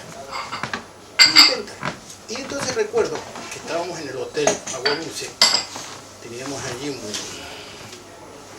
una habitación, Marie Claire estaba rodando con Jack Palance, que más ella le tenía terror, porque era muy buena persona, pero un hombre muy temperamental y muy así. Hacía de malo, Hacía siempre de malo. Y entonces ella era, en la película era su novia, y entonces él la cogía así y la trompeaba. Y la tenía toda llena de moratones y de... Yo no quiero rodar más con él. A ver, no quería rodar con él, pero quería enseguida mandando un sitio. Entonces yo dije, y bueno, voy a escribir una novela. A ver, y me compré un grabador de aquellos chiquititos, un simple, pero bueno. Y me ponía en la terraza mientras ella estaba a grabar Manaos, que fue mi primera novela. Y Manaos no está escrita, está grabada. Y luego cuando volví de eso, una amiga me la copió, me la pasó a máquina. Y durante muchos años conservé aquella cinta y recuerdo que yo estoy hablando y se escuchaba el puf, puf, puf, puf de los barquitos de pesca que pasaban por delante. Esa fue mi primera novela. Yo creo que la literatura mundial se hubiera borrado mucho si yo no hubiera dedicado a escribir. De todas formas, perdona, pero os tengo que dar las gracias a los dos de siempre, que os tengo que dar las gracias a los dos de siempre, porque gracias a Fernando he conocido o me he interesado por mundos que están concomitantes con este, pero bueno, el laberinto, Chartres es un sitio para mí de culto ya, y todos los amigos y fue gracias a ti que conocí Chartres, y mucha gente a mi alrededor. Y eso que va más allá de donde estamos, me ha venido gracias a ti, a tus tertulias, a la gente que has traído a mi mundo y a todos los que no lo vean, mi madre, todos los que estamos aquí, por supuesto. Y gracias a ti he descubierto muchísimas cosas de este mundo que son alucinantes, vamos, que son universos enteros, como la clonación, como lo que estás hablando de Manaos, como tu último libro de las peripecias en un barco con un señor que está por allí buscando un ancla que se ha hundido en los fondos de los mares cubierta de oro, con las posibilidades, alucinante. Pero que hablar de literatura, como ha dicho el compañero de mesa, es verdad que no estamos hablando especialmente de literatura, y en estas tertulias digo que muchísimas gracias por organizarlas, porque estamos hablando de vida, de muchísimo más de lo que... al final es literatura. Ayer se produjo un momento para mí emocionante, porque como murió Leopoldo María Panero, y yo le había hecho una entrevista de una hora entera con Jaime Chávarri y con Benito Fernández, me puse en contacto ayer con el director general de Televisión Española, con Leopoldo González Echenique, y le dije, oye, tenéis una hora entera de grabación con Leopoldo María, pasadla. Y efectivamente ayer la pasaron a las 7 de la tarde y la vi. Aquello se hizo en el año 99, ¿no? Que pasó de todo. Claro, Leopoldo María llegó con una bolsa de 17 Coca-Colas, por si no había existencias suficientes en televisión española para saciar su adicción. Fumó, yo que sé, 2 cajetillas, que además casi arma un incendio, porque de repente prendió fuego la cajetilla, ¿no? Se la tuvimos que pagar allí, y 2 veces se fue a mear, dejándonos a Benito Fernández, a Jaime Chavarri y a mí, pues con la palabra en la boca. Bueno, realmente yo ayer, y está mal que yo lo diga, pero yo ayer viendo ese programa, fue un momento muy emocionante. Volvió a salir la carátula de negro sobre blanco, volvió a salir la musiquita de todo, están los libros, y he recibido ayer y hoy bastantes correos diciendo, parece mentira que no se pueda en estos tiempos hacer televisión así, hacer televisión sosegada, hacer televisión donde las personas puedan explicarse y están pacíficamente hablando durante una hora. Yo te decía el otro día que nuestra necesidad es recuperarte, porque en alguna ocasión no te hemos podido escuchar, no te hemos podido seguir, entonces las oportunidades que hoy nos da Pero eso cuando te reías de internet, nosotros nos reíamos de ti. Es una grandísima gracias a suerte. eso. Pero tú fíjate que curiosamente yo puse, vi el programa en la televisión y antes pues pusieron una chica, una locutora que explicó que se iba a ver este programa de televisión que se había grabado, tal, y dijo una cosa bien curiosa esta chica. Dijo, comprobarán ustedes que la televisión ha cambiado mucho. Probablemente ya lo decía, bueno, esto es un ladrillo infumable, un tostón donde se habla y no está todo recortado, montadito y falsificado, ¿no? Pues lo curioso del caso es que muchas cosas de esas son absolutamente actuales. Entrevistas que tú has tenido, de las que disfrutamos, son absolutamente actuales y la verdad es que las disfrutamos muchísimo. Una curiosidad, las tertulias esas son exclusivas. El mundo por Montera, ¿de qué década es? Empezó. No, empezó, mira, eso empezó cuando estaba Pilar Miró. Eso empezó en 1985, 86. Es que aparece en tu biografía, aparece en 1989 1990. ¿Has sido grabadas de todas? No, empezó mucho antes. Precisamente en 1990 yo dejé el programa porque me puse a escribir la novela El Camino del Corazón y entonces entró un programa que se llamaba El Sol de Medianoche, donde yo acudía ya pero como contertulio, que duró muy poco. Y después vino La Tabla Redonda, que lo dirigía Oleza, pero que yo era su director. Pero en esa del Mundo por Montera, el que venía Panique, venía más regresada. El Mundo por Montera duró desde el 85 hasta el 90. Pues te recogen en una de las páginas estas, que hace una reseña tuya, 1 año, son 2 años del Mundo por Montera. Mi madre, con tal de ganar la cena, te ha quitado años. Yo he estado haciendo en televisión 38 años, programas de libros, casi semanales. Sí. Realmente han pasado por mis manos miles de escritores, todo el mundo. El otro día te recordaba una Una de tarea hercúlea, oye, 38 años, yo creo que es una plusmarca mundial, ni Pibó ni nadie, ¿no? El otro día te recordaba una de Gustavo Bueno que tuviste en encuentros con las letras, que tú estás jovencísimo. Fue en 1975, Claro, más o menos. sí, con la revista El Basilisco, Sí, cuando yo conocía a Gustavo Bueno, sí. Pero Gustavo Bueno luego, lo llevé varias veces y en una de ellas casi se pega con Marina. Es que era muy agresivo él en sus formas. No, pero Marina se levantó y se marchó en Sevilla, no me extraña. en el Congreso de Filósofos Jóvenes de Sevilla. José Antonio Marina, ¿Y había charlas? No, ahora está casi hundida como tu barco, Marina. De Córdoba, ¿había charlas de Córdoba sobre árabes o lo que sea, de algún simposio que había arábigo? ¿Te refieres a un programa? Programa, pero eran servidos también, no los que grababan los españoles, como los gritos, pero no... Hombre, yo hice un programa sobre el Islam español grabado en Medinazara, en las ruinas de Medinazara, 3 días después del atentado de las Torres Gemelas. Y terminé diciendo, confío en que los americanos vean este programa para darse cuenta de que el Islam no son solo las Torres Gemelas, con el agravante de que a la semana siguiente me iba yo a Nueva York, con lo cual llegué acojonado, diciendo, nada, oye, no hicieron nada, no pasó nada, no. El problema del Islam es grande y ahora hay algo que la gente no se da cuenta, que es la guerra de Mali.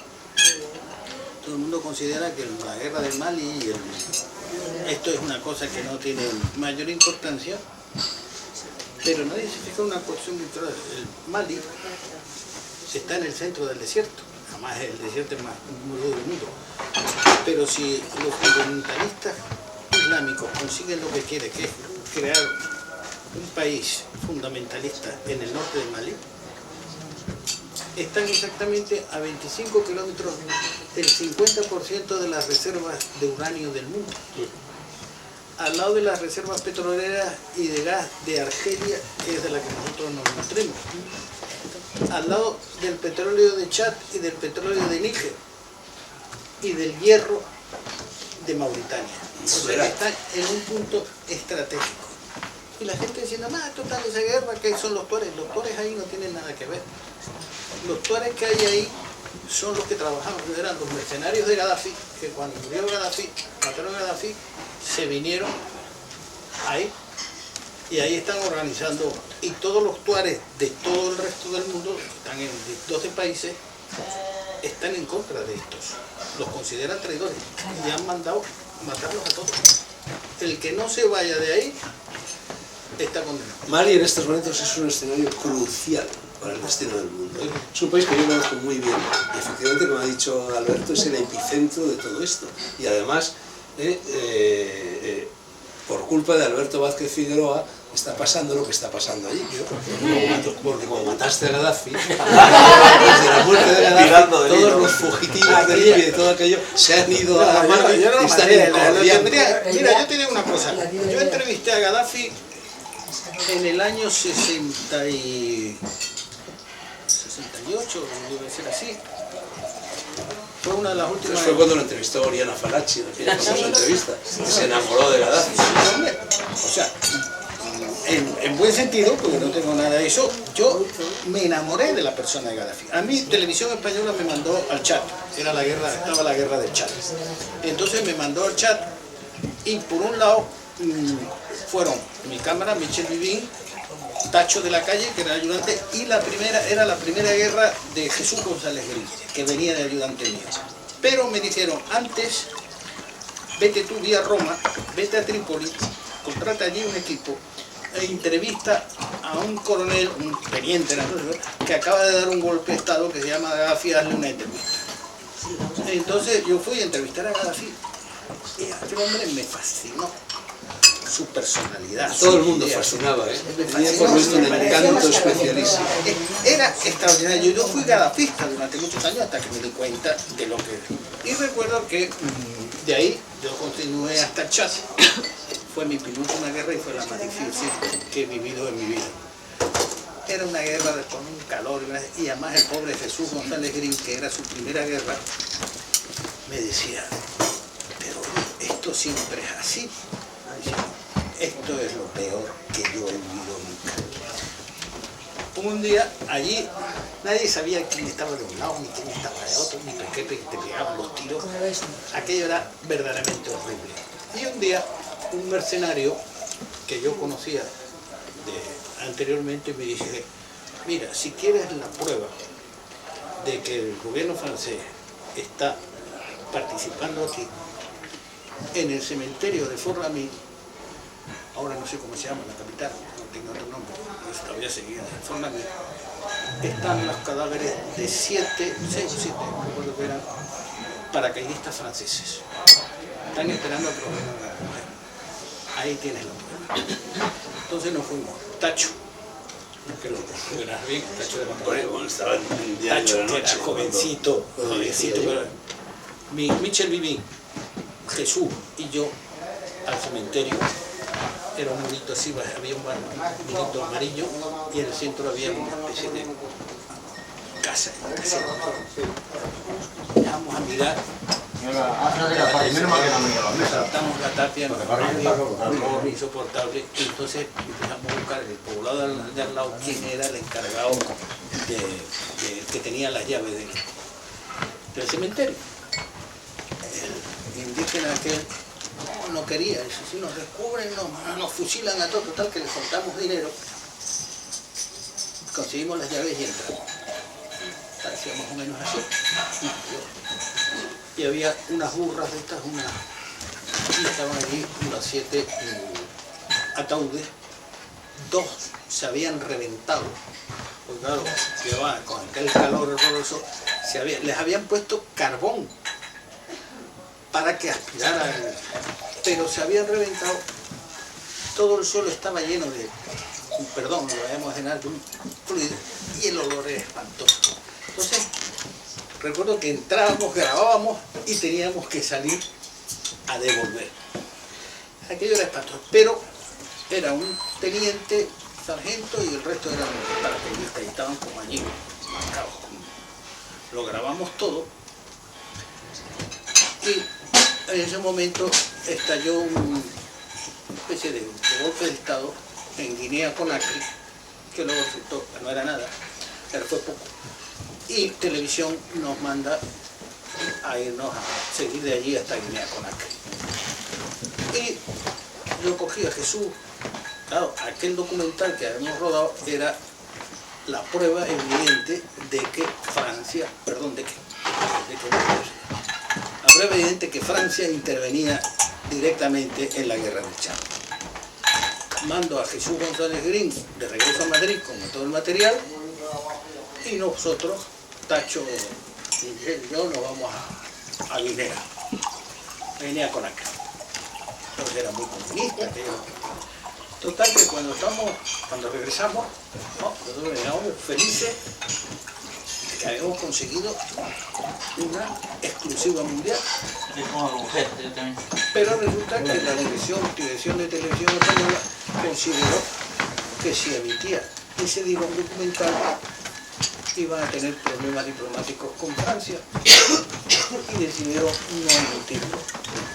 Y como en aquel tiempo los corresponsales de Televisión Española, el mayor dinero que ganábamos era después de que se emitía el documental, no se emitió y no nos pagaron.